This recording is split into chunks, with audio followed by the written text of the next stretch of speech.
Okay, the random number generator on a calculator typically returns numbers that are sampled from a uniform distribution between 0 and 1. So when you hit the random number generator calculator, you get something between 0 and 1, and it's typically uniformly distributed. So there's no preference for being small or middle or big. Describe how these numbers can be used to simulate a random sample from a distribution from this PDF, where f of x equals 3x cubed, 3 over 8x squared. All right, so to get started with this, the first thing that I need to do is figure out, so for part 1, first off, I need to figure out the CDF, f of x. All right, so the CDF, let's see. So the points of interest are going to be between 0 and 2. So I take the integral from 0 to x, and I integrate the PDF. And I switch letters because the letter x has already been reserved here as the upper endpoint. So that'll be t cubed over 8, evaluated from x to 0. And that works out to be x cubed over 8 minus 0. And this is valid as long as x is between 0 and 2. Now, if x equals 0, you get 0, as you'd expect. And when x equals 2, you get 8 over 8, which is 1. So the chance that you get something that's less than or equal to 2 is 100%, which makes sense. Okay, now to be able to sample this distribution, what I need to do is find the inverse function of the CDF. So to find the inverse function, I write this as y equals x cubed over 8. Then what I'm going to do is basically interchange the roles of x and y, and then by hook or by crook solve for y. Now clearly, to solve for y, this would be y cubed is equal to 8 times x, which means that y is equal to the cube root of 8x. So there's my inverse function of the CDF, the cube root of 8 times x. So therefore, if I want to simulate the initial random variable, 3x squared over 8, I will need to calculate the cube root of 8 times a uniform random variable.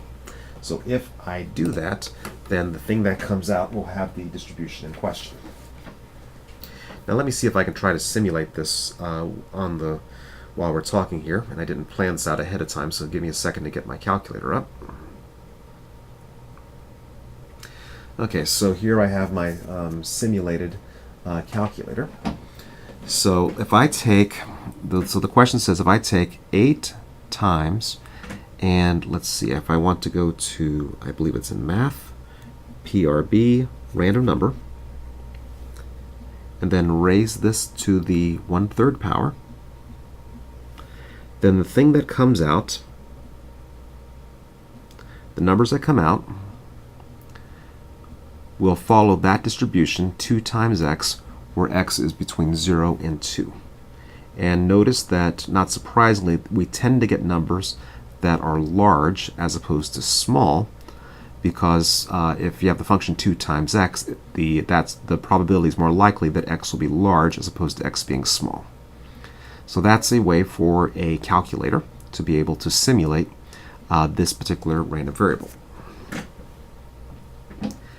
Let's now consider the second part of the problem, which is the Koshi distribution. And the CDF is now 1 over pi times x squared plus 1, where x is anything between minus infinity and plus infinity. So once again, we figure out the CDF. This time the lower limit is negative infinity as opposed to 0, which it was for the previous problem, of 2t dt over pi t squared plus 1. Okay, then I do the integral. The integral of this works out to be arctangent. So arctangent of t, evaluated from x to negative infinity. So plugging in the arc of t equals x, you get the arctangent of x. And for the bottom one, if I take the arctangent of a very large negative number, that's going to be an angle that's fairly close to negative pi over 2. And so this works out to be arctangent of x plus pi over 2, whole thing divided by pi. Okay, next we find the inverse of this function. So let's write this as x as arctangent of y plus pi over 2 over pi. And then by hook or by crook, I have to solve for y in terms of x. Okay, so to solve for y in terms of x, let's multiply by pi. And then let me subtract off the pi over 2. And then finally, take the tangent of both sides. So y is equal to pi times x, tangent of pi times x minus pi over 2. And so therefore, if I want to simulate a Koshi random variable, I need to calculate the tangent of pi times u minus pi over 2. And just that will be something that follows a Koshi distribution. Okay, now let's try to do this on the calculator while we're talking here on the screen. And let's see if I can get this to work. So again, here's my simulated calculator. Okay, now to do this, everything has to be in radians. So let me make sure about that. So I am in radians, so that's good. So let's see about this. So I want to compute the tangent of pi. And I lost the pi button on my calculator. Where'd it go? There it is, pi, times a random variable minus pi divided by 2. So that's tangent of pi times a uniformly distributed random variable minus pi over 2. And so the numbers that come out will follow a Koshi distribution. Notice this really big one, 20.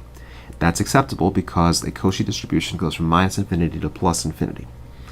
And so when I hit, I keep repeating this, there's a negative 7 there. The numbers that come out will follow this Koshi distribution where the numbers can be anything between negative infinity and plus infinity. This one came out to be 112. So the numbers that come out follow this Koshi distribution.